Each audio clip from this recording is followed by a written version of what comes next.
बच्चों, कैसे हैं आप सब? आशा करती हूँ आप सब अच्छे होंगे, स्वस्थ होंगे।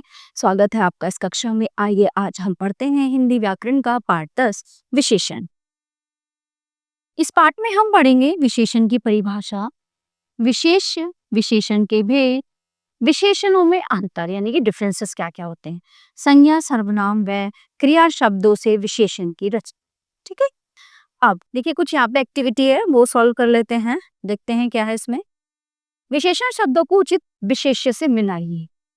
ठीक है, 4 लीटर पानी, ऊंची इमारत, हरी घास, अधिक वस्तुएं, स्वस्थ व्यक्ति, सुहाना मौसम। ठीक है, चलिए पाठ शुरू करते हैं। आज नैना का 8वां जन्मदिन है। ठीक है, वह 5वीं कक्षा में पढ़ती है। सुबह उठकर उसने भगवान की प्रार्थना की। सबने उसे अनेक उपहार दिए। दीदी ने उसे 3 किताबें दी। पिताजी ने उसे चीनी घड़ी दी।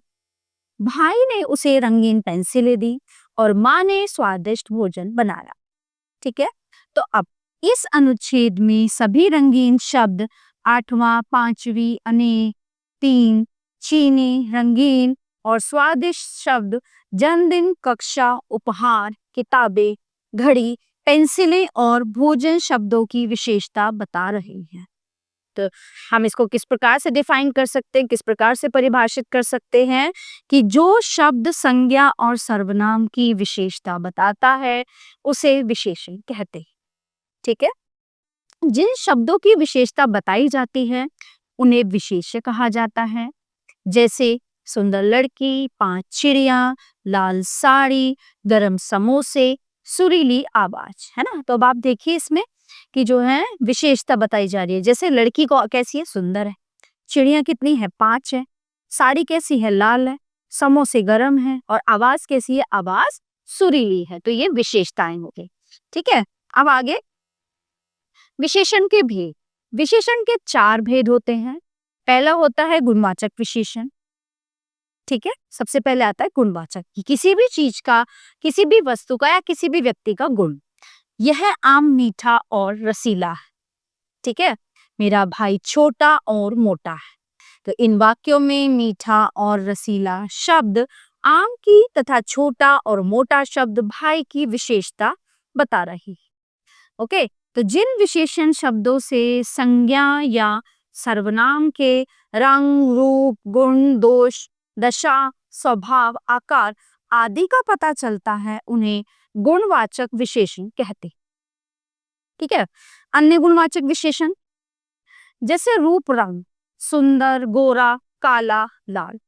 गुण, दोष, चंचल, ईमानदार, बेईमान, चालाक, मूर्ख, बुद्धिमान। आकार, चौकोर, लंबा, गोल, तिकोना। स्वभाव, शांत, क्रोधित और हंसमुख। ठीक है, तो ये गुणवाचक विशेषण हो गए। अब दूसरा आता है हमारा संख्यावाचक विशेषण। अब इसमें क्या है, संख्या सभी को पता है, न्यूमेरिक होती है, डिजिट होती है ना। इनको इंग्लिश में डिजिट बोलते हैं और हिंदी में इनको संख्या बोलते हैं। तो यह 1 रुपए का सिक्का है। आकाश में 4 कबूतर उड़ रहे हैं। ठीक है, इन वाक्यों में 10 रुपए की और 4 कबूतरों की संख्या बता रही है, इसलिए ये संख्यावाचक विशेषण है। ठीक है, जिन विशेषण शब्दों से संज्ञा या सर्वनाम शब्दों की संख्या का पता चलता है उन्हें संख्यावाचक विशेषण हम कहते हैं। ठीक है, ये इसकी यहाँ पे हम परिभाषा हो गई। आगे चलते हैं। संख्यावाचक विशेषण के इसके भी भेद होते हैं। ओके, संख्यावाचक विशेषण के 2 भेद होते हैं, जिसमें एक आता है निश्चित। मैं आपको समझाती हूँ। निश्चित, इसके 2 भेद होते हैं, निश्चित और अनिश्चित। अब निश्चित में क्या होता है, हमें पता होता है कि निश्चित मतलब हम श्योर हैं, ये क्वांटिटी या ये न्यूमेरिक इतनी है, 4 है, 5 है, 6 है, समझ रहे हैं। तो इसका हमें पता होता है, हम श्योर होते हैं, हम निश्चित होते हैं कि ये क्वांटिटी या ये डिजिट इतनी है। अनिश्चित में क्या होता है, हमें श्योरिटी नहीं होती, हमें विश्वास नहीं होता, उसमें कुछ है ना, कम, ज्यादा, अधिक, ये चीजें मैटर करती हैं। तो निश्चित का हमें पता होता है एक्यूरेट की क्वांटिटी क्या है, ओके, और अनिश्चित में हमें नहीं पता चलता। ठीक है, तो आगे चलते हैं। तीसरा है परिमाणवाचक विशेषण। सुनीता ने 5 मीटर कपड़ा खरीदा, मुझे आधा किलो दाल चाहिए। परिमाण का मतलब होता है किसी चीज का नाप तोल, है ना, कम ज्यादा। नाप तोल होता है, हम जाते हैं ना सब्जी वाले के यहाँ, सब्जी तुलवा के लाते हैं। दुकान पे जाते हैं, हम चावल तुलवा के लाते हैं। हम तेल लीटर में लाते हैं, दूध नपवा के लाते हैं, दालें तुलवा के लाते हैं, है ना, ये सब चीजें तो ये आती है माप तोल में। तो इनको हम बोलते हैं परिमाणवाचक। इन वाक्यों में 5 मीटर और आधा किलो संज्ञा शब्दों की माप तोल के बारे में बता रहे हैं, इसलिए ये परिमाणवाचक विशेषण है। जिन विशेषण शब्दों से संज्ञा या सर्वनाम की मात्रा, माप या वजन के बारे में जानकारी प्राप्त हो, उन्हें परिमाणवाचक विशेषण कहते हैं।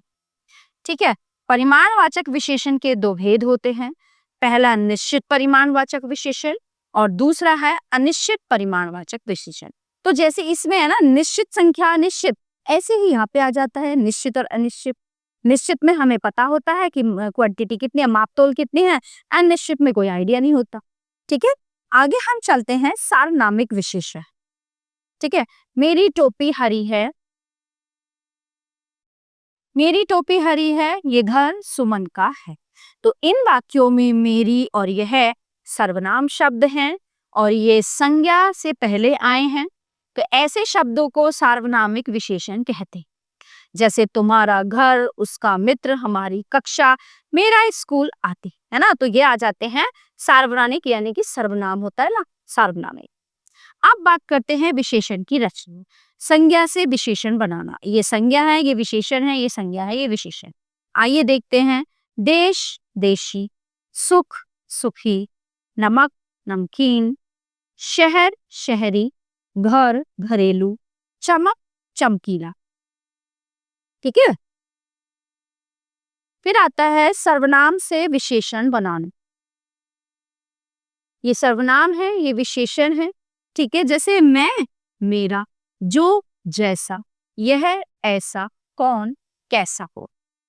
ठीक है, अब क्रिया से विशेषण बनाना। क्रिया, विशेषण, बनाना, बनावटी, लड़ना, लड़ा, है, बेचना, बिकाऊ, देखना, दिखावटी। ठीक है, तो इस पाठ से हमने सीखा जो शब्द संज्ञा और सर्वनाम की विशेषता बताते हैं उन्हें विशेषण कहते हैं। जिस शब्द की विशेषता बताई जाती है उसे विशेष्य कहा जाता है। विशेषण के 4 भेद होते हैं: गुणवाचक, संख्यावाचक, परिमाणवाचक और सार्वनाम। संख्यावाचक विशेषण और परिमाणवाचक विशेषण में अंतर होता है। सर्वनाम और सार्वनामिक विशेषण में अंतर होता है। संज्ञा, सर्वनाम और क्रिया शब्दों से विशेषण की रचना की जाती है ना।